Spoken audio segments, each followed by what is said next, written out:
If no one thinks you're crazy, you're not yet operating to the outer limits of your potential.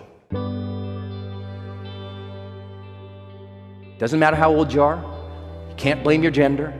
Doesn't matter where you're from. Doesn't matter how smart you are. Doesn't matter what your personality is.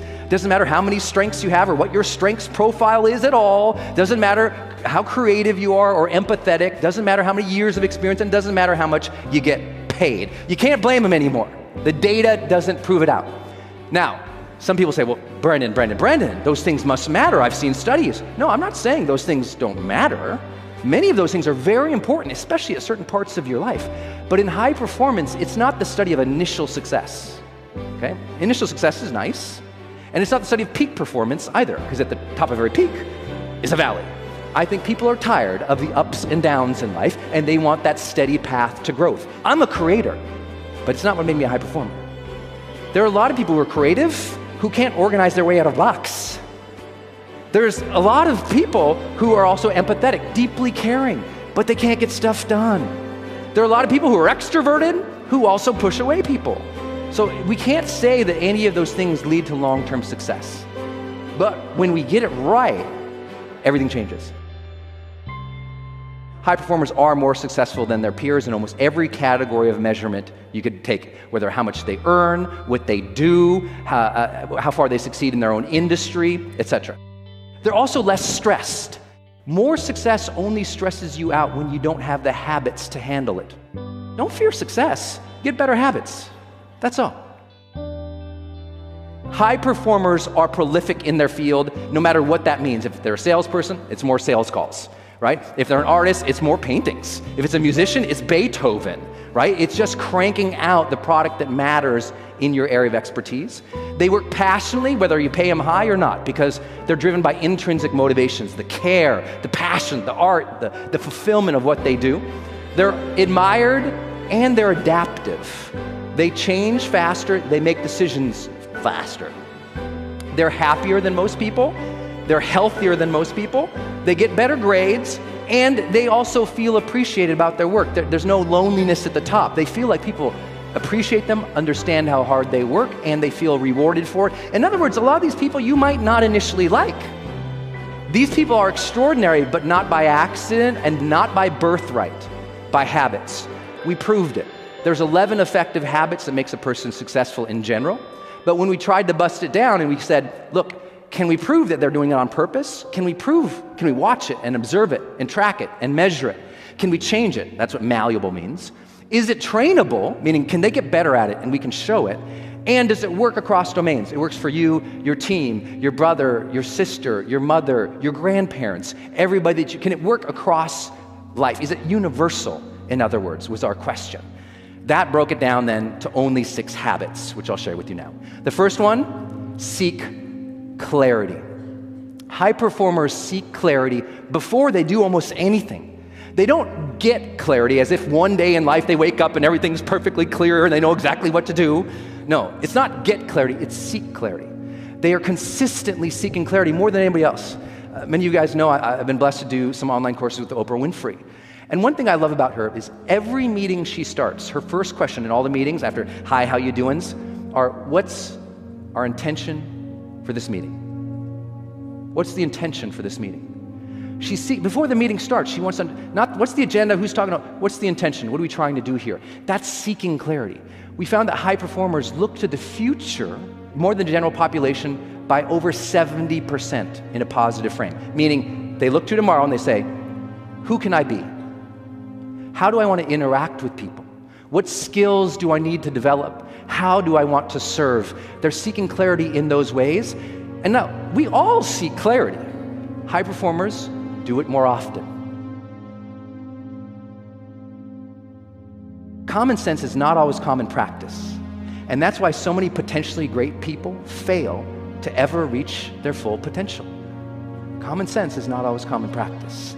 High performers have made seeking clarity a common practice. They also generate tremendous amounts of energy by will. They generate energy. They fire themselves up. But it's not just generating energy by will. In every measure, mentally, emotionally, and physically, high performers peak out over the general population by almost 70%. They deal with stress 70% better. They're in better physical shape for their age. It's just like it's not by accident. They're generating the energy they need to serve in the world. They're not waiting for it. See, a power plant takes energy from one area, transforms it into a different form of energy, stores it, then transmits it. High performers do the same thing. They don't hope one day they're going to be satisfied. They make themselves feel satisfied. They don't hope to find peace after they've accomplished everything. As they're accomplishing, they're making themselves find peace. They don't have, wait for like Christmas to bring them joy. They, into each moment, bring the joy. They raise their sense of necessity. In one way, it means they have higher emotional commitment. They stoke necessity. Necessity means the difference between I should do it, I'd like to do it, versus I must do it. I know you guys are in personal development and you've heard this a million times. It's just that high performers do it every morning. They're aware of what must I do today to move the needle forward. They're very clear on what they really must do to progress, and they do it. And they do it because they've associated their internal identity with their external obligations. So they know my internal standards and values line up to make me go there. And they've set up their external life so that there's deadlines and duty to other people. It's why the military is so high performing. Duty, right? Internal standard, I'm a soldier. External standard, duty to my country. Identity, external, wham, together, then you have to do it. They do that on purpose, mentally. Start figuring out right now what we call PQO. PQO stands for prolific quality output. High performers have figured out what would make them not only effective, but sometimes wealthy, sometimes well-known, sometimes more well-respected, by figuring out what's the quality output that really matters, and then they go all in.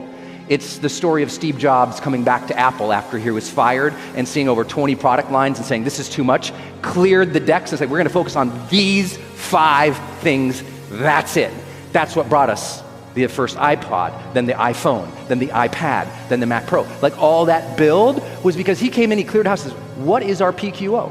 And he didn't use that language, but that's essentially what we found all high performers actually do. They figure out what's the stuff that we need to produce. The root of productivity is produce. So busy work is not the same as your life's work. You got to figure out your life's work. What is the things that you need to create that will shift and change everything and leave your legacy? High performers actively, consistently are seeking to develop influence with people, and they work so hard at it. They're very, very conscious of how they're impacting their kids, how they're impacting their friends, how they're impacting the world around them. They're doing it on purpose, too. They want to be role models. Think about anybody who's ever been influential in your life. Who's been the most positively influential person in your life for a moment? Think about that. And once you have that, I guarantee you, I can tell you exactly why they were influential, because our studies proved it out. What makes somebody influential, number one, I bet that person who made such a difference in your life, they taught you how to think. Influential people are telling you how to think about yourself sometimes, about your relationship sometimes, about how you contribute sometimes, how to think. Second thing they did, they challenged you. They challenged what you contributed, what you gave, what you were capable of. They said, you're better than this young woman, you're better than this young man, you got more in you, come on, let's go. They pushed, they challenged. And third, they role modeled the way. They role modeled the way for you, and that changed everything. High performers demonstrate more courage than most people. They demonstrate more courage than most people. These 6 habits change everything. But this last piece is so highly correlated with high performance, you gotta get it. Demonstrating courage means it is time for you to tell your family what you really think need, believe, dream of. Same with your team, same with your spouse. All the holding back of what you really want in life, in silence, there is suffering. High performers share what they really want of life. Because if you can't share it, you can't get it out there, you can't attract it, you can't move it. High performers deeply care about sharing what's true for them. And they're willing to step into uncertainty even when they don't know what to do. Maybe someone's going to reject you if you start your dream. No, likely somebody is going to reject you. But either you can look in the cave of uncertainty and go, I don't want to go in, I'm so scared, I'm so scared. You go, what's this going to be like? And you wander in with a flashlight of curiosity. And you say, I wonder what this could be. And now your curiosity starts looking like courage. And everyone goes, wow, you got a lot of guts. And no, you're just being curious again. Sometimes allowing yourself to put yourself out there and start asking more questions, that's courage too. But at the end of the day, we've got to take more action.